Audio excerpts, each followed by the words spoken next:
পদ্মজা ইলমা বেহেরুস পর্ব সংখ্যা ৬২। লেখিকা ইলমা বেহেরুস আর আমি পাঠে উপন্যাস প্রেমী বাই মরিয়ম।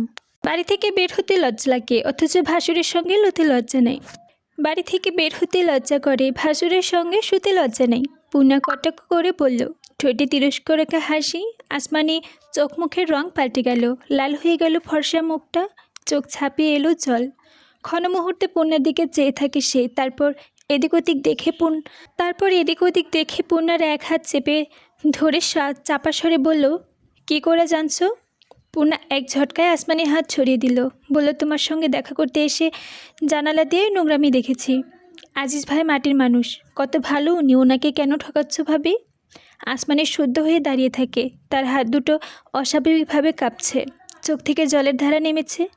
পূর্ণা দেখে মায়া হয়, সে কণ্ঠ নরম করে বলল, কাউকে বলিনি আমি। 12-13 দিন যখন চাপা রেখেছি, সারা জীবন পারবো। ভালো হয়ে যাও ভাবি, আজিজ ভাইকে ঠকাইও না, পাপ করো না। আসমানি অশ্রুরুদ্ধকর কণ্ঠে বলল, আমারে খারাপ ভাইব না। আসমানি অশ্রুরুদ্ধকর কণ্ঠে বলল, আমারে খারাপ ভাইব না। পূর্ণা কিছু বলল না। খারাপ কাজ করার পর কি করে খারাপ না ভেবে থাকা যায়? সে আসমানিকে অগ্রাহ্য করে কলসি তোলার চেষ্টা চালালো। আসমানি দ্রুত পায়ে কলপারে ছাড়ে, পূর্ণা কলসি কাঁধে তুলে সাহায্য সক্ষম হলো, কিন্তু খুব বেশি ভার, এখনই কোমর মুচকে যাবে। পূর্ণা কলপার ছাড়তেই সামনে এসে দাঁড়ালো আসমানি, চারদিকে চোখ বুলে নিলে এক নিঃশ্বাসে বলল, কাউরে কইও না পূর্ণা, আমার তোমার ভাই আর ঘরে রাখবো না। আমি চাই না এমন করতে। শফিক ভাই তো আমাগো থানা পুলিশ মানুষ। আমার ছোটো বোনটাই 1 মাস ধরে হারায় গেছে, অনেক খোঁজ পাই নেই। পুলিশ দিয়ে খোঁজানোর ক্ষমতা আমার বাপের নাই। শফিক ভাইরে কইছিলাম, তখন উনি কইছে ওনার সঙ্গে। আসমানি ফুপাতে থাকে, চোখ থেকে বৃষ্টির জল পড়ছে, সমুদ্র বয়ে যাবে এক্ষুনি।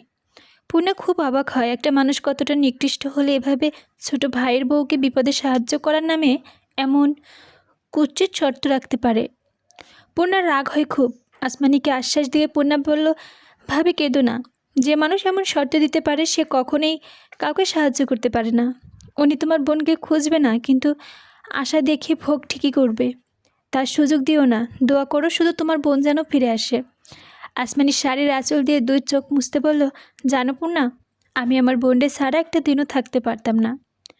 তোমার সঙ্গে তো 1 মাস আরও 2 বার দেখা হয়েছে, কখনো তো বলে না তোমার বোনকে পাওয়া যাচ্ছে না। আম্মা কইছে, সেরি মানুষ হারায় গেলে কাউরে কইতে নেই, মানুষ ভাববে সেরা নিয়ে পালাইছে। আমি আসি, কাল এসে সব শুনবো, অনেক কথা বলবো। আসমানি ঘাড় কাত করে সম্মতি জানালো। পূর্ণা ধীর পায়ে আজিজের বাড়ি উঠোন ছাড়ে, পথে উঠতেই দেখা হয় আজিজের মার সঙ্গে, নাম মালেহা বানু। সঙ্গে পাশে বাড়ির বৃদ্ধ জয়তুনি বেগম রয়েছে। বৃদ্ধ মাঝা বয়সের সঙ্গে ভারী ইজ্জত ভেঙে শরীরের সামনে ঝুঁকে পড়েছে। পূর্ণাকে দেখে মালেহা বললেন, কিরে সেরি, পানি নিতে আইছিলি? জি খালা, কলসি ভারে দেহি সাপের লাহান বাইক্যা গেছিসল, বললেন জয়তুনি বেগম। পূর্ণার সত্যি খুব কষ্ট হচ্ছে, সে কলসি নামালো, প্রাণ ভরে নিঃশ্বাস নিল একটা। মালেহা বললেন, বিয়ে শাদি করবি না? তোর বোনরে না আইসে বিয়ে দিবে মনে হয়। তোর লগে হাওলদার বাড়ির কোনো স্যারার নাকি ঢলাঢলি চলে, বললেন জয়তুনি বেগম। কথা বলার ভঙ্গিটা দৃষ্টিকটু ছিল। পূর্ণার গা জ্বলে উঠল, রেগে যায়, বলল, আপনাকে কে বলেছে? এইসব কিচ্ছা বাতাসে ছড়ে, এমন আর করিস না পূর্ণা। গায়ের রংটা ময়লা, বয়সও বেশি, আবার তো আরেক কিচ্ছা আছে। কয়েক বছর আগে বেজ্জতি হয়েছিলি গ্রামবাসীর হাতে, এখন আবার এমন কিচ্ছা কইরা বেড়াইলে কেউ বিয়া করব না। এখন দেখ তোর বোনরে কোনো ল্যাংটার লুলা দেখায় বিয়া দিতে পারে না, বললেন মালেহা। পূর্ণা মাথায় আগে মুখ ঢোলে বেশি, সে কিছু করা কথা শোনালে উদ্যত হয়, তার পূর্বে একটা প্রিয় পুরুষকণ্ঠ ভেসে আসে, পূর্ণাকে বিয়ে করব না করব সে আপনাকে দেখতে কয় না কেউ। পূর্ণা না তাকিয়ে জেনে যায় কণ্ঠটির মালিককে। বুকে বা পাজর ছ্যাদ করে উঠল। উপস্থিত 3 জন একসঙ্গে ঘুরে তাকালো। কিছুটা দূরে মৃদুল দাঁড়িয়ে আছে, মাথায় গামছা বাঁধা, পরনে কালো শার্ট আর নীল লুঙ্গি। রোদের আলো গায়ের ফর্সা রং চিকচিক করছে, কি সুন্দর। পূর্ণা হেসে আবার চোখ ঘুরিয়ে নিল। মৃদুল মালেহাকে উদ্দেশ্য করে আবার বলল, নিজের চরকায় তেল দেন। পূর্ণাকে, গায়ের রং ময়লা আর আপনার কি পরিষ্কার, নিজের রংটা আগে দেখেন। এই স্যারা, তুই কই থেকে আইসো? বাপের নাম কি তা? বললেন মালেহা। কেন, পছন্দ হয়েছে? সেরি আছে, বিয়া দিবেন? সেরি গায়ের রং পরিষ্কার তো? মালেহা বানু হসকচিয়ে গেলেন। এ কেমন জাতের ছেলে, কেমন ছটফট করে? মৃদুল যেন বিরাট রসিকতা করছে এমনভাবে হাসল পূর্ণা। মৃদুল কলসি কাঁধে তুলে নিয়ে পূর্ণাকে আদেশের স্বরে বলল, হাসি থামায়া হাঁটো। মালেহা বানু জয়তুনি বেগমকে অবাক করে মৃদুল পূর্ণা চলে যায়। কিছুটা দূরে এসে পূর্ণা প্রথম মুখটা খুলল। এখন এসেছেন? কিছুক্ষণ আগে। মুখটা শুকনায় দেখাইতেছে কেন? আপাকে দেখেছেন আপনি? না, অন্দরমহলে ঢুকি নাই। পূর্ণা চুপ হয়ে যায়। মৃদুল বলল, এত ভারী কলসি নিতে পারছো? কষ্ট হয়েছে তো নিতে গেলে কেন? পূর্ণা আবার চুপ হয়ে গেল। মৃদুল দাঁড়িয়ে পড়ে। আর 1 মিনিট হাঁটলেই মোড়ল বাড়ি। সে পূর্ণার দিকে চেয়ে রেখে বলল, খুশি হও নাই? কী জন্য? পূর্ণা অবাক হয়ে জানতে চাইল। এই যে আয়া পড়ছি। পূর্ণা চোখ নামিয়ে ফেলে, মুচকে হাসে, চোখ মুখে লজ্জা ফুটে ওঠে। মৃদুল হাসল। সে যা বোঝার বুঝে গেছে। আশপাশে অনেক গাছপালা। বড় একটা গাছের ছায়ায় তারা দাঁড়িয়ে আছে। গ্রামে কেউ দেখে ফেলবে। কলসি কাঁধে নিয়ে পড়ে ভিজে গেছে। পেটু কোমরে একাংশে লেপে আছে কাপড়। মাথায় ঘুমটা নেই। গাছের পাতা ফকফকার দিয়ে এক ঝলক রোদ পূর্ণার মুখে ঘেঁষে কাজ ছুঁয়ে মাটিতে পড়ে। মৃদুলের নজরবন্দি। সে চমৎকার করে পূর্ণাকে বলল, ঘোমটা দিয়ে পথে হাঁটবা, বুঝছো? ডাকরিনি? পূর্ণার ঠোঁটে হাসি রেখে বাদ্যের মতো হ্যাঁ সূচক মাথা নাড়ালো। তারপর চট করে টেনে নিল ঘুমটা। মৃদুলের মুখে ডাকরিনি শব্দটা তার মন কাঁপিয়ে তুলেছে। খুশিতে উঠতে ইচ্ছা করছে। ডাকরিনি বলছে মানে তার চোখ দুটো ডাগর ডাগর, যা মৃদুলের ভালো লেগেছে, তার প্রশংসা করেছে। দুপুরের খাওয়া দাওয়া করে পূর্ণা তৈরি হয় হাওলদার বাড়ি যাওয়ার জন্য। সঙ্গে তৈরি হয় বাসন্তী, প্রেমাও পান্ত। তখন মগা এলো। পূর্ণার হাতে চিঠি দিয়ে বলল, তোমার বোনডে দিছি। চিঠি হাতে নিয়ে পূর্ণা মনে প্রাণ ভয়ে গেল। আপা চিঠি কেন পাঠাবে? অজানা আশঙ্কায় পূর্ণার বুক ধুকধুক করতে থাকে। মগা চলে আসে। চিঠি খুলল পূর্ণা। আদরের বোন, তুই আমাকে সবচেয়ে বেশি ভালোবাসিস, আমি জানি। আমার সব কথাও মানিস। মাঝে মাঝে ফাঁকিবাজি করিস, তবে আমি তোকে যা করতে বলবে একদম অমান্য করবি না। আমার একটা অনুরোধ, যতদিন না আমি আসি বা চিঠি লিখছি একদমই এই বাড়িতে আসবি না। কেউ যদি বলে আমি পাঠিয়েছি তোকে আনতে, তাও আসবি না। চোখ কান খোলা রাখবি, প্রেমাকে দেখে রাখবি। আমি ভালো আছি, পায়ে একটু আরাম পেয়েছি, একদম চিন্তা করবি না। আমি খুব দ্রুত আসবো। কেন নিষেধ করেছি আসতে তা নিয়ে মাথা ঘামাস না। আমি একদিন তোকে সব বলবো। এখন আমার কথাটা রাখ, একমুখো হোস না। আমি ভালো আছি। আবার ভাবিস না আমি কোনো বিপদে আছি। শুনবি কিন্তু আমার কথা। আমার কথা অমান্য করলে আমার সঙ্গ আর পাবি না, মনে রাখবি। খাওয়া দাওয়া করবি ঠিক মতো, নামাজ পড়বি, ঘরে কাজকর্ম হাত লাগাবি। ইতি তোর আপা। লেখাগুলো এলোমেলো অগোছালো, মনে হচ্ছে তাড়াহুড়ো করে লিখেছে, অথবা অনেক কষ্টে লিখেছে এক একটা অক্ষর। কপালে ছড়িয়ে থাকা এক গাছি চুল কানে গুঁজে পূর্ণা আবার চিঠিটা পড়ল। পড়ার পর এতটুকু নিশ্চিত হয়েছে যে তার বোন ভালো নেই, বড় বিপদে আছে সে। ঘুম ভাঙতেই হসকচিয়ে গেল পদ্মজা। চোখের সামনে সব কালো কালো, রং ব্যতীত কিছুই নেই, ঘোর অন্ধকার। কিছু দেখা যাচ্ছে না। পদ্মজার চোখ কচকলে আবার তাকালো। না, কিছু বদলায়নি, সব কিছু কালো। বিকেলে সে বৈঠকখানার সোফায় শুয়ে বই পড়ছিল। তারপর নিজে অজান্তে ঘুমিয়ে পড়ে। আর ঘুম ভাঙতে দেখে সব অন্ধকার। পদ্মজা অন্ধকারে হাতুড়ে বেড়ায় দেওয়ালের সুইচ। তার সিঁড়ি ভেঙে নেমে আসে আলো। আলোয় ভেসে আসে আমিরের মুখ। পদ্মজা দেয়াল থেকে হাত সরিয়ে দিকে তাকিয়ে থাকে। আমির পদ্মজা চেয়ে 2 হাত দূরে দাঁড়ালো, তবে দৃষ্টি আবেগপ্রবণ। পদ্মজার হৃদস্পন্দন থমকে যায়। কাচুমাচু হয়ে প্রশ্ন করল, আপনি সব বাতি নিভিয়েছেন? আমির জবাব দিল না দিয়ে হাতে থাকা সুন্দর কাচের হারিকেনটি পাশে রাখলো। পদ্মজা কিছু বুঝে ওঠার আগে পদ্মজাকে কোলে তুলে নিল। পদ্মজা আমতা আমতা করে শুধু বলতে পারল, এ এ কি? আমির তাতে ঘরে নিয়ে আসে পদ্মজাকে। পদ্মজা ঘর থেকে অবাক হয়ে, ঘরের চারদিক অদ্ভুত সুন্দর কাচের ছোট হারিকেন, আর মাঝে এক ঝুড়ি পদ্ম ফুল। সময়টা শরৎকাল। দিনের বেলা শরতে সাদা মেঘ নীল আকাশে পাল তোলে, ছবির মতো ঝকঝক সুন্দর করে তোলে আকাশটাকে। কমে আসে যখন তখন বৃষ্টির জ্বালাতন। সময় বিলঝিল ছাপিয়ে শাপলার পদ্ম ফোটার। এত পদ্মফুল দেখে মনে হচ্ছে বড় একটা বিলের সব পদ্মফুল তুলে নিয়ে এসেছে আমির। পদ্মজা প্রশ্ন করার পূর্বে আমির পেছন থেকে 2 হাতে পদ্মজার কোমর জড়িয়ে ধরে বলল, মনে আছে প্রথম রাতে বলেছিলাম একদিন পদ্মফুল দিয়ে আমার পদ্মবতীকে সাজাবো? সময়টা নিয়ে এসেছি, দেখো তাকিয়ে। পদ্মজা ঝুড়ি ভর্তি পদ্মফুলগুলোর দিকে তাকালো। তার চোখ দুটো জ্বলে ছলছল করে ওঠে। ঘাড় ঘুরিয়ে আমিরকে চেয়ে দেখে আবেগমাখা কণ্ঠে সে বলল, কথাটা মনে রেখেছেন? উত্তরে আমির হেসেছিল। প্রথম রাতের চেয়ে কোনো অংশে কম সুন্দর ছিল না সেই রাত। পদ্মজা সেজেছিল পদ্মফুল দিয়ে। স্বামীর যত্ন করে সাজিয়েছিলেন। সময়টাকে আরও সুন্দর করে তুলেছে প্রকৃতি দিয়ে। মৃদুল শীতল বাতাস, জানালা দিয়ে প্রবেশ করা বাতাসের দাপুটে পদ্মজার ঘুম ছুটে যায়। সে ধরফরিয়ে উঠে বসে, হাত বাড়িয়ে খোঁজে আমিরকে। নেই, বিছানা খালি। আবার সে পুরনো দিনের আরেকটি সুন্দর মুহূর্তের স্বপ্ন দেখেছে। জলে ভরে ওঠে তার চোখ দুটো। আর 5 দিন আমির নেই, কোনো এক অজানা জায়গায় বন্দি আছে। পদ্মজা এক হাতে উল্টো পাশ দিয়ে চোখের জল মুছল। বালিশের ওপর থাকা আমিরের শার্টটা চুমু খেলো একবার, আবার ভিজে উঠল আবার তার চোখ দুটো। সেদিন রিদওয়ান খলিল মজিদ তারা আহত হওয়ার পর তাকে ওখান থেকে নিয়ে এসেছে। সে জানে না চোখ খুলে ফারিনাকে দেখেছিল। তিনি ডুকরে কাঁদছেন আর চোখের জল মুছছেন। লতিফাকে জিজ্ঞেস করে পদ্মজা জানতে পারে সময়টা দুপুর। সারা শরীর তখন বিষধর ব্যথা, ওঠার শক্তিটুকুও নেই। গলার ব্যথা একটু কমেছিল। প্রথম মাথায় আসে আমিরের কথা। রাতের ঘটনা মনে পড়তে বুঝে যায় এভাবে সে এদিকে সঙ্গে পারবে না। তাকে তার মায়ের সঙ্গ মতো শান্ত হতে হবে, সময় সুযোগ বুঝে কাজ করতে হবে। ফারিনা আদর করে খাইয়ে দিলেন। তিনি পদ্মজার উপর করা নির্মম অত্যাচার আটকাতে পারেনি বলে বারবার ক্ষমা চেয়েছিলেন। তিনি নাকি চেষ্টা করেছিলেন। কীরকম চেষ্টা করেছেন সেটা বলেননি। পদ্মজা জিজ্ঞাসাও করেননি। এরপর পদ্মজার কাপা হাতে পূর্ণ চিঠি লিখে ফারিনার হাতে দেয়। তিনি মগাকে দিয়ে পাঠিয়ে দেন মোড়ল বাড়ি। পরের দিন চুপচাপ কাটিয়ে দেয় পদ্মজা। আমিরের শোকে ভেতরে ভেতরে ঝড় বললেও সামনে সে নিশ্চুপ থেকেছে। সুস্থ সময়টা আসলো, নয়তো কাজের কিছুটা হবে না। উল্টো নরম কিটগুলো হাতে মরতে হবে। আমিরের জন্য দুই হাত তুলে অঝরে কেঁদেছেন। আমির যেন ভালো থাকে, তার কাছে ফিরে আসে। খুব মনে পড়ে মানুষটাকে। হাত পা ছড়িয়ে কাঁদতে ইচ্ছা করে। পদ্মজা আমিরের শার্ট বুকে ধরে ফুপিয়ে উঠল। দরজার সামনে এসে ফারিনা দাঁড়ালো। কেউ একজন দরজার সামনে দাঁড়ানো আছে খেয়াল হতেই পদ্মজা হাতের উল্টো পাশ দিয়ে চোখের জল মুছে তাকালো। ফারিনা ঘরের ভিতরে ঢুকলেন। গায়ে সাদা খয়েরি মিশ্রণের শাল। পদ্মজার আমিরের শার্ট বালিশের উপর রেখে বলল, আসরে আজান পড়েছে আম্মা? মৃদুল অন্দরমহলের সদর দরজা দাঁড়িয়ে চেঁচাচ্ছে। তাকে মদন কিছুতে অন্দরমহলে ঢুকতে দিচ্ছে না। 4 দিন ধরে সেও চেষ্টা করেছে অন্দরমহলে ঢোকার। গত 3 দিন ভুরিওয়ালা একজন লোক অন্দরমহল পাহারা দিচ্ছিল, ভেতরে ঢুকতে দিচ্ছিল না।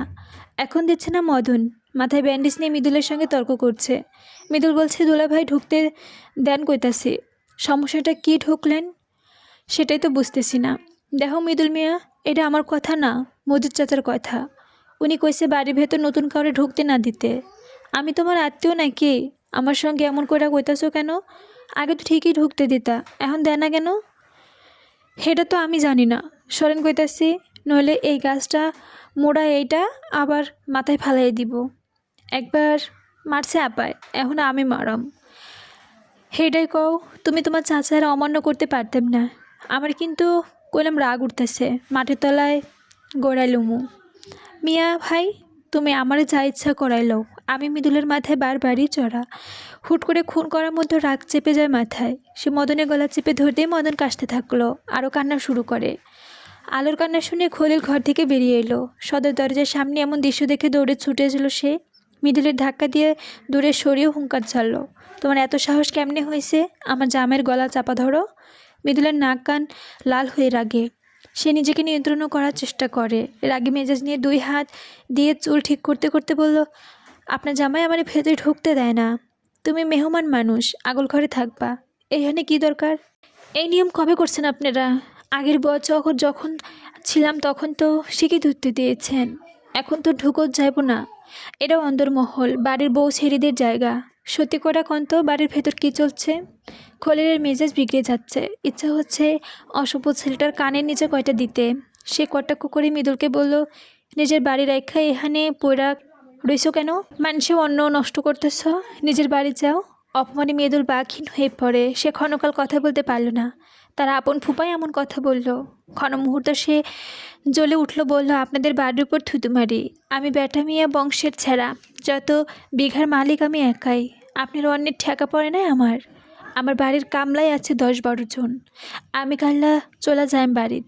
মৃদুলের আর এক মুহূর্তে এখানে দাঁড়াতে ইচ্ছা করছে না। সে ঘুরে দাঁড়ালো। কাছে একটা বিরাট পাতিল ছিল, কোনো কাজে হয়তো বের করা হয়েছে। সে পাতিলে জোরে লাথি মেরে হনহন করে চলে যায়।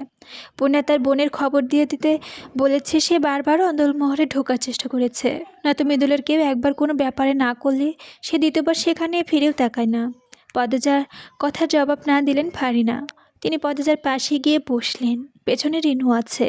হাতে খাবারের প্লেট, 3 বেলা ফারিনাই খাইয়ে দিচ্ছেন, যত্ন নিচ্ছেন। মায়ের চেয়ে কোনো অংশে কম করছেন না। তবু এই মানুষটা কোনো কারণে তার চিৎকার শুনেও বাঁচতে যায়নি। ফারিনা প্লেট হাতে নিয়ে পতেজা বলল, আমি এখন মোটামুটি ভালো আছি আম্মা, আমি খেয়ে নিতে পারবো, হাঁটতে তো পারি। তার এক কথায় খাবারের প্লেট পতেজার হাতে তুলে নিলেন ফারিনা। রিনুকে চলে যেতে বললেন। পতেজা চুপচাপ খেয়ে নেয়। তার খেতে ইচ্ছা করে না একদমই, কিন্তু সামনের যুদ্ধটা জন্য তাকে খেতেই হবে। তাকে সুস্থ হতে হবে। সুস্থতা ছাড়া যুদ্ধে সফল হওয়া সম্ভব না। যতক্ষণ পতেজা খেলো না ততক্ষণ ফারিনা পাশে বসে থাকলেন। খাওয়া শেষ হওয়ার পর পতেজা ফারিনাকে বলল, আব্বাকে খুব ভয় পান আম্মা? ফারিনা স্বাভাবিকভাবেই জবাব দিলেন, সব বউরাই স্বামীকে ডরায়। না, আপনি একটু বেশি ভয় পান, জমের মতো। কবিরাজে দেওয়া ওষুধটি খাওয়া হন, আপনি কথায় এড়াচ্ছেন আম্মা। আচ্ছা, ওষুধ দেন আগে। ফারিনা আলমারি খুলে ওষুধ বের করলেন, এগিয়ে দিলেন পতেজার হাতে। পতেজা ওষুধ খেয়ে বলল, কবিরাজের আনা অনুমতি দিয়েছে ভেবে আমি অবাক হয়েছি আম্মা। ওরা কেন চায় আমি সুস্থ থাকি? ফারিনা কিছু বললেন না।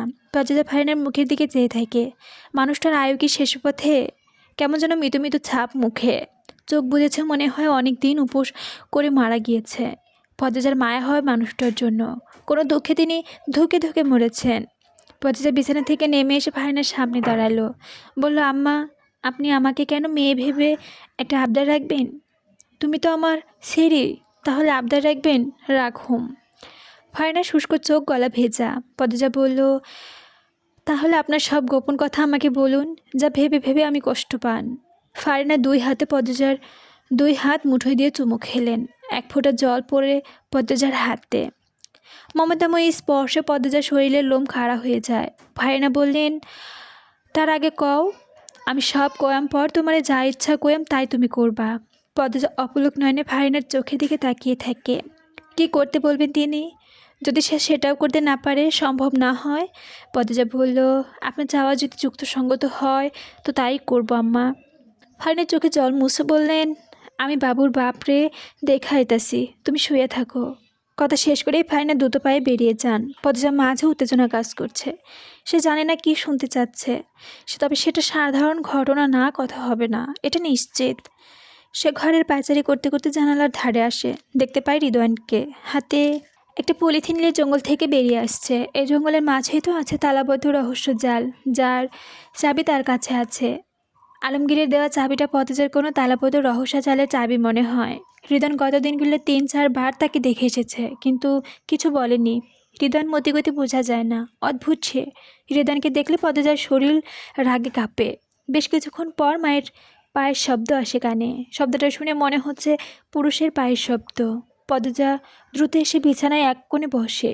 সে কোণে ছুরি রাখা আছে। ঘরে প্রবেশ করে হৃদয়ন। পতেজাকে দেখে লম্বা করে হেসে বলল, তারপর বলো, কেমন আছো? পতেজা থেকে জবাব না পেয়ে হৃদয়ন আবার প্রশ্ন করল, সুস্থ আছো তো? পতেজা সাড়া দিল না। হৃদয়ন চেয়ার টেনে বসলো, বলল, তোমাকে এত চুপচাপ দেখাচ্ছে, আমি অবাক হচ্ছি। কি পরিকল্পনা করছো বলো তো? পতেজা তীক্ষ্ণ দৃষ্টি নিয়ে তাকালো, বলল, কাপুরুষ বোধ হয় আপনার মতো মানুষকেই বলা হয়। হৃদয়নের ঠোঁটে হাসি মিলিয়ে যায়। চল শক্ত হয়ে আসে, তারপর হুট করে হেসে দিয়ে বলল, কাপুরুষ তো কী করেছি? স্বামীর অবর্তমানে তার স্ত্রী গায়ে হাত তুলেছেন। আবার সেই স্ত্রী অসুস্থ ছিল। এমন তো কাপুরুষেরাই করে। এত কথা না বলে চুপচাপ যা বলি শোনো। আমির আমাদের ব্যাপারে অনেক নাক গলিয়েছে, অনেক সমস্যা করেছে। তবু আমরা আমিরকে এক শর্তে ফিরিয়ে দেব, যদি তুমি সেই শর্ত মানো। কি শর্ত? তুমি আমিরকে নিয়ে ঢাকা চলে যাবে, কখনো আন্দরমহলে ফিরবে না। যদি না মানি? অবুঝের মতো প্রশ্ন করি না, বলিনি, শর্ত দিয়েছি। না মানা তোমার ব্যাপার। আপনারা আমাকে ভয় পাচ্ছেন কেন? হৃদয়ন হাসল। পতেজা বলল, সেদিন মেরে আধমরা করেছেন, এবার একদম মেরে দিন, তাহলে আপনাদের সমস্যা শেষ। বেহুদা আমাকে যুক্তি দিয়ে ভেজাল করে বাড়াচ্ছেন। ঢাকা গিয়ে পুলিশ নিয়েও তো আসতে পারি। হৃদয়ন বিরক্তিতে সূচক উচ্চারণ করল, বলল, তোমাকে মারা যাবে না। আমাকে দিয়ে আপনাদের কি কাজ হবে সেটা মারা যাবে না। এত প্রশ্ন করছো কেন? মনে আছে তাই? হৃদয়ন রাগে উত্তেজিত হয়ে পড়েছে। তুমি শর্তে রাজি আছো নাকি? আগে বলুন, কার কাজে লাগবো আমি? কার খাতিয়ে আমাকে মারা যাবে না? তুমি শর্তে রাজি নাকি সেটা বলো। এই যে আমার পাঞ্জাবিতে তাজা লাল রক্ত দেখছো, এটা কিন্তু রক্ত। এই রক্তটা আমিরের। পতেজার চোখ জল করে ওঠে। এমনিতে এত হিংস্র মানুষটার হাসি কথা তার গা জ্বালিয়ে দিচ্ছে, তার উপর স্বামীর রক্ত দেখাচ্ছে। পদজা উঁচু গলায় প্রশ্ন করলো, ওনাকে জঙ্গলে রেখেছেন তাই না? শর্তে রাজি তুমি? না, তোমাকে তো আমি। হৃদয়ন রেগে তেড়ে আসে। পদজা পাশে টেবিল থেকে ওষুধের কাচের বোতলটা নিয়ে আঘাত করে হৃদয়নের মাথায়। আকস্মিক আগুনে বিছানায় পড়ে গেল হৃদয়ন। পদ্মজাও দ্রুত তার সঙ্গে ছুরি দিয়ে তোলার আগে হাতে নিল। হৃদয়ন বিছানায় পড়া 2 সেকেন্ডের মধ্যে তার পিঠে আঘাত করে ছুরি দিয়ে। আহত হৃদয়ন আর্তনাদ করে উঠল। পাঞ্জাবি ছিঁড়ে ছুরি আঘাত শরীরের মাংস পর্যন্ত চলে গিয়েছে। সুযোগ পর্যতার হাতের মুঠোয়, সেই সুযোগ হারাবে না। এতদিন সে এদের মানুষ ভেবে এসেছে, কিন্তু এরা মানুষরূপী শয়তান। আর শয়তানকে বুঝে শুনে নয়, ইচ্ছে মতো আঘাত করা উচিত। পর্যায় দ্রুত কাঠের চেয়ারে তুলে নিল হাতে। শরীরের সব শক্তি দিয়ে আঘাত করলো হৃদয়নের মাথায়। হৃদয়নের কানের পাশ দিয়ে নামলো রক্তের ধারা, নিস্তেজ হয়ে পড়ল শরীরটা। পদজা নৃশংস হিংস্র বাঘিনীর মতো হাঁপাতে থাকে। মিনিট 2 পর শাড়ির আঁচল মেঝেতে তুলে বুকে জড়িয়ে নিল। হুট করে যেন শান্ত সমুদ্র গর্জন তুলে লণ্ডভণ্ড করে দিয়েছে চারপাশ। ফারিনা পদজার ঘরে প্রবেশ করে ঘাবড়ে গেল। বিছানা রক্তাক্ত দীর্ঘদেহী একজন পুরুষ সংজ্ঞাহ হারা হয়ে পড়ে আছে, নাকি মরে গেছে। ফারিনা শিউরে ওঠেন। পদজা ফারিনাকে এক নজর দেখে জগ থেকে গ্লাসে নিয়ে ঢকঢক করে পানি পান করলো। ফারিনা মনে হচ্ছে বিছানায় পড়ে থাকা রক্তাক্ত পুরুষ মানুষটি হৃদয়ন। যখন শতভাগ নিশ্চিত হলেন এটাই হৃদয়ন, তখন মনে তীব্র একটা ভয় জেগে বসল। তিনি নিঃশ্বাস আটকে পদজার কাছে ছুটে গিয়ে চাপা স্বরে প্রশ্ন করলেন, হৃদয় কি মইরা গেছে? পদজা তাৎক্ষণিক জবাব দিতে পারল না। সময় নিয়ে ধীরে সুস্থে বলল, মরেনি বোধ হয়, তবে বেশিক্ষণ এভাবে থাকলে মরে যাবে। পদজার তরঙ্গহীন গলার স্বর ফারিনার ভয়ে মাত্রা বাড়িয়ে দিল। তিনি পদজাকে আচমকা বুকে জড়িয়ে ধরলেন। থমথম খেয়ে বললেন পদজা। ফারিনার হৃদস্পন কাঁপুনি টের পেল সে। ফারিনা অস্থির হয়ে বললেন, ও মা। পদজা ফারিনার বুক থেকে মাথা তুলে বলল, কি হয়েছে আম্মা? ফারিনার চোখের দৃষ্টি অস্থির। তিনি ঢোক গিলে বললেন, তুমি পালাইয়া যাও, আর আইও না, রুম্পার মতো চলে যাও। আম্মা, ওরা আমাকে মারবে না, হৃদয়ন ভাইয়া বলেছে। মিছা কথা কইছে। আম্মা, আপনি এমন করছেন কেন? ফারিনা দ্রুত সঙ্গতহীন হৃদয়নকে চাদর দিয়ে ঢেকে দিলেন। তারপর বললেন, তুমি পালাই যাও, আর আইবা না, রুম্পার মতো চলে যাও। আম্মা, ওরা আমাকে মারবে না, হৃদয়ন ভাইয়া বলেছে। মিছা কথা কইছে। আম্মা, আপনি এমন করছেন কেন? ফারিনা দ্রুত সঙ্গতহীন হৃদয়নকে চাদর দিয়ে ঠেকে দিলেন। তারপর বললেন, তুমি পালাইয়া যাও। তোমার আব্বা ওই শকুনের বাচ্চা আমার নিষ্পাপ কলিজার টুকরো বাবুরে মাইরা ফেলছে। কিন্তু জুতার ছপ আওয়াজ শুনে ফারিনা থমকে যান। এরপর আওয়াজ মসজিদের জুতা হয়। মনে হয় জুতার পানি নিয়ে হাঁটছে। তিনি আতঙ্কে চোখ দুটো বড় বড় করে তাকালেন। মসজিদ তো ঘরে ছিলেন না, কখন চলে এলেন? আর যতক্ষণ মসজিদ ঘরে থাকে ততক্ষণ ফারিনাকেও ঘরে থাকতে হয়। তিনি পুরোপুরি নিশ্চিত মসজিদ এখন পদ্মজার ঘরে আসবেন, হৃদয়নকে দেখে ফেলবে। তিনি পদ্মজার আলমারি খুলে তালা চাবি বের করলেন। একটা ঝড় থামতে যেন আরেকটা ঝড় শুরু হয়েছে। পদ্মজা ফারিনাকে উদ্যক্ত হয়ে জিজ্ঞেস করলো, আম্মা, কিন্তু বাবু মানে ওনাকে মেরে ফেলছেন মানে? আপনি কিভাবে জানেন আম্মা? ফারিনা নিজের এক হাতে পদ্মজার হাত শক্ত করে চেপে ধরলেন। তারপর দৌড়ে বেরোলেন ঘর থেকে। বারান্দার পা রাখতেই মসজিদের সঙ্গে দেখা হয়। ফারিনা মসজিদের উপস্থিত অগ্রাহ্য করে পদ্মজাকে টেনে নিয়ে গেলেন 3 তলায়। ফারিনা হতভম্ব হয়ে দেখলেন ঘটনাটা। পদ্মজা বারবার জিজ্ঞেস করছিলেন ফারিনাকে, আম্মা, আপনি এটা কি বললেন? আমার বুক কাঁপছে। আম্মা, কোথায় যাচ্ছেন? মজিদ পদ্মজার ঘরে উকি দিলেন, তবে চোখের দৃষ্টি তীক্ষ্ণ। বিছানার উপর হৃদয়নকে দেখতে না পেয়েও হৃদয়ন পা জোড়া চোখে পড়ে গেল। হতদস্ত হয়ে ঘরে ঢুকলেন তিনি। আটকে উঠে চাদর সরিয়ে হৃদয়নকে দেখে। এদিক ওদিক ফারিনা পদ্মজাকে ঠেলে ঘরে ঢুকিয়ে দিয়েছেন। ঘরের দরজাটি লোহার। পদ্মজা ধাক্কা খেয়ে ঘরের মধ্যেখানে পড়ে। সে মেঝে থেকে উঠতে ফারিনার বাইরে দরজা তালা লাগিয়ে দিলেন। পদ্মজা আচমকা ঘটনাটি হতবুদ্ধ হয়ে পড়েন। তার মাথায় বারবার বাজছে, তোমার আব্বা ও শকুনের বাচ্চা আমার নিষ্পাপ কলেজার টুকরা বাবুরে মায়েরা ফেলছে। পদ্মজা 2 হাতে মুখে চেপে ধরেছে। মনে হচ্ছে তার দম বন্ধ হয়ে যাবে, এখনই মারা যাবে। বুকের রক্তক্ষরণ হচ্ছে। ফারিনা বলেছিল ধরে 5 দিন ধরে কাটতে পারছে। ভেবেছিলাম শরীরে একটু শক্তি জমিয়েছে। তারপর সে তার স্বামীকে খুঁজে বের করবে। কিন্তু একটু আগে ফারিনা যা বললেন তাতে পদ্মজার কলিজা ফেটে যাচ্ছে। হৃদন শর্ত দিয়েছিল পদ্মজা ঢাকা চলে গেলে আমিরকে ছেড়ে দিবে। পদ্মজা তো মানতই, শুধু না আরেকটু কথা বের করতে চেয়েছিল। তার আগে হৃদয় আক্রমণ করতে উদ্যুক্ত হয় আর পদ্মজা আঘাত করে বসে। 5 দিনের পরিকল্পনা ওলটপালট হয়ে গেল ফারিনার এক কথায়। পদ্মজা দরজা থাপড়ায় দিয়ে ডাকলো, আম্মা, আম্মা, কেন আটকায় রাখলেন আমাকে? দরজা খুলুন। আম্মা, আপনার ছেলের কি হয়েছে? কি বললেন আম্মা? ফারিনার হাতে চাবিটা ছুঁড়ে ফেলে দিলেন। সিঁড়ির শব্দ হচ্ছে দপ দপ। তিনি নিজের হাতের দিকে তাকিয়ে দেখলেন অস্বাভাবিকভাবে হাত কাঁপছে, কাঁপছে পা। মজিদ খলিল একসঙ্গে উঠে এসেছে ফারিনার সামনে এসে দাঁড়ালো। ফারিনা ভয়ে জমে গেছেন। মজিদের চেহারা ক্ষুব্ধ। তিনি রগে জকজক করতে প্রশ্ন করলেন, হৃদয়নিকের পদ্মজা আঘাত করেছেন? ফারিনা কিছু বললেন না। মজিদের গলার স্বর শুনে পদ্মজা চুপ হয়ে যায়। ফারিনা এলোমেলো দৃষ্টি নিয়ে কাঁপাচ্ছেন। খলিল বলল, ভাবিকে জিগাও। কেন? এই সিঁড়ি ছাড়া আর এত সাহস কার আছে? এই সিঁড়ি ঘরের ভেতরে। ফারিনা দরজার সামনে লেপ্টে দাঁড়িয়ে আছে। খলিলের প্রশ্ন শুনে আরও শক্ত হয়ে দাঁড়ালেন। মজিদ ফারিনাকে ধাক্কা দিয়ে সরিয়ে দেন। দরজায় তালা। তখনই পদ্মজা দরজায় থাপড় দিয়ে ডাকল, আম্মা, আমার দরজা খুলুন। কি হচ্ছে ওখানে? মজিদের ক্ষুদ্র চেহারা আরও ভয়ঙ্কর হয়ে ওঠে। তিনি ফারিনার কাছে চাবি চাইলেন। চাবি দাও। কি বলছি কানে না যায় না? চাবি দাও। ফারিনা আমতা করে বললেন, না, নাও। মজিদ ফারিনার মুখ চেপে ধরে চাপা স্বরে বললেন, চাবি দাও। ফারিনা তাও বললেন, চাবি নেই। মজিদ আরও একবার বললেন, চাবি দাও বলছি। শাড়ির কোণে ভাঁজে লুকিয়ে রেখেছ। চাবি নাই আমার কাছে। গলা উঁচিয়ে বললেন ফারিনা। খলিল দরজায় জোরে কয়টা লাথি মারল, চেষ্টা করলো তালা ভাঙার। দুপধাপ শব্দ হচ্ছে, সেই সঙ্গে পদ্মজাকে উদ্দেশ্য করে নোংরা গালি। খলিলের মুখে ভাষা শুনে পদ্মজার কান ঝাঁঝা করে উঠল, চোখ মুখ কুচকে গেল ঘৃণায়। ফারিনায় উঁচু বাক্য শুনে মজিদ হাওলদারের রগে কাঁপতে থাকে। ফারিনার এত সাহস কবে হলো? এই ফারিনার শরীর হাতড়ে চাবি খুঁজতে বলছে।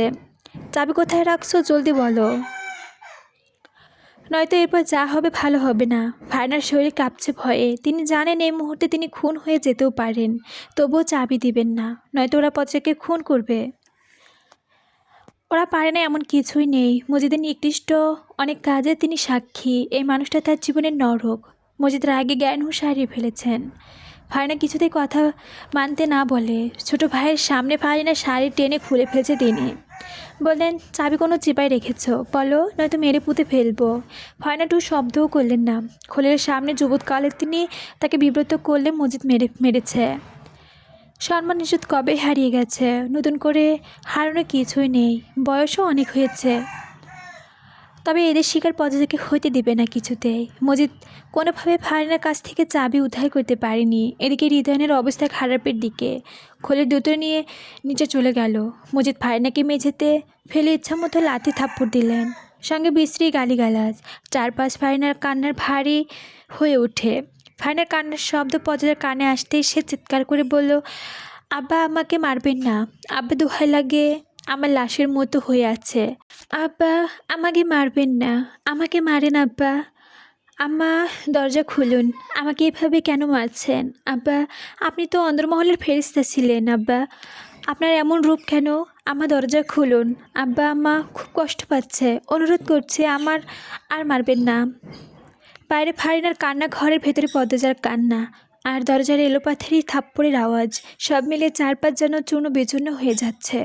খলিলের ডাক শুনে মজিদ চলে গেল, কিন্তু যাওয়ার পূর্বে ফারিনার পেটে বড় একটা লাথি বসিয়ে দিয়েছেন। সঙ্গে সঙ্গে ফারিনার মুখ দিয়ে বমি বেরিয়ে আছে। মজিদ চলে যাওয়ার পর মিনিট দুয়েকের পর দৌড়ে আসে লতিফা। সিঁড়িতে ওঠার সময় 2 বার হোঁচট খেয়েছেন। ফারিনার মাথায় নিজের কোলে নিয়ে কেঁদে বলল, খালাম্মা, আপনি কেন খালুর বিরুদ্ধে গেলেন? ও খালাম্মা, কথা কন খালাম্মা। লতিফার ব্যাকুলতা কণ্ঠ স্বর শুনে পদ্মজা আরও জোরে থাপ্পড় দিয়ে দরজায় বলল, লুতুবাবু, আমার কি হয়েছে? লুতুবাবু, দরজা খুলো। ও লুতুবাবু। ফারিনা স্পষ্ট স্বরে লতিফাকে বললেন, তোর খালু চইলা গেছে। গেছে। বাড়ি থেকে বাইর হয়েছে। ফারিনার কণ্ঠ নিভে আসছে। লতিফা ফারিনার মাথাটা সাবধানে মেঝেতে রেখে বারান্দা থেকে বাইরে উকি দিল। মজিদ, খলিল, মদন আর বাড়ি দারোয়ান মিলে গরুর গাড়ি হৃদয়নকে নিয়ে যাচ্ছে। গেটের কাছাকাছি চলে গেছে। সে ফারিনাকে এসে বলল, বাইর হয়ে গেছে খালাম্মা। পথে দরজা এলোপাথারি থাপ্পড় দিচ্ছে, বিকট শব্দ হচ্ছে। ফারহানা আঙ্গুলের ইশারায় ডান দিকে দেখিয়ে বললেন, ওইখানে খুঁজে দেখো, চাবি পাবি, দরজাটা খুইলা দে। লতিফা ফারহানার কথা মতো চাবি খুঁজলো, পেয়েও গেল। তারপর দরজা খুলতে হমগুড়ি বেরোলো পদ্মজা। ফারহানাকে দেখে তার হাত পা ঠান্ডা হয়ে এলো। গায়ে শাড়ি নেই, পেটিকোট আর হাঁটু অবধি তোলা, মিষ্টি রঙের ব্লাউজের রক্তের দাগ, নাক দিয়ে কান দিয়ে ছড়ছে, ফুলে গেছে 2 হাঁটু, হাতে পায়ে জখম। বয়স্ক মানুষটাকে ওরাও ছাড়েনি। পাছে হাঁটু গেড়ে বসে ফারহানাকে জড়িয়ে ধরে কাঁদলো, আম্মা আপনি কেন চাবিটা দিলেন না? এরা মানুষ, নিজের বউকে কেন এভাবে মারে? লুতুপুপু আম্মাকে ধরো। লতিফা ফুপিয়ে কাঁদছে। সে কাঁদতে কাঁদতে বলল, পদ্মজা তুমি কিচ্ছু জানো না, খালু এমনিই মারে, ধরো আমাকে। লতিফা আর পদ্মজা মিলে ফারহানাকে ধরে 3 তলায় আরেকটি ঘরে নিয়ে এলো। সে ঘরটি প্রথম রুম্পা ছিল, তারপর রানী। নিচতলা ঘরে নিয়ে সম্ভব না। ফারহানা মেঝেতে পা সোজা করে ফেললেন না, চোখ দুটোই বড়বার হয়ে যাচ্ছে। বারবার অদ্ভুত অনুভূতি হচ্ছে, পদ্মজার যেমনটা মায়ের মৃত্যুর আগে হয়েছিল। পদ্মজা গা কেঁপে ওঠে, চোখ ছাপিয়ে জল নামে। মনে মনে কেঁদে বলল, আল্লাহ কেন আমার সঙ্গে এমন হচ্ছে? কিসের পরীক্ষা নিচ্ছ তুমি? আমার চারপাশে এত নির্মম কেন? কোথায় আছো আম্মা? কেমন আছো? পরিজার আব্বু, আমি ভীষণ একা, ভীষণ। পদ্মার হেসকে উঠে গেল। সে ঢোক গেলে নিজেকে সামলায়, ফারহানার যত্ন নিতে হবে। ফারহানাকে বিছানায় শুইয়ে দিতে তিনি থেমে বললেন, আমার কই মাছের জান, আমি মরতাম না। তুমি তুমি পালাইয়া যাও। আমি আপনাকে ছেড়ে কোথাও যাব না। লুতুবুবু হালকা গরম পানি নিয়ে আসো। আমার ঘরে আলমারি ডান পাশে ড্রয়ার থেকে স্যাভলন আর তুলো এনো। পদ্মা আদেশ মানার পর লতিফা বেরিয়ে গেল। ফারহানা করুণ স্বরে পদ্মার দিকে চেয়ে বললেন, কান্দো কে রে? কান্দো না,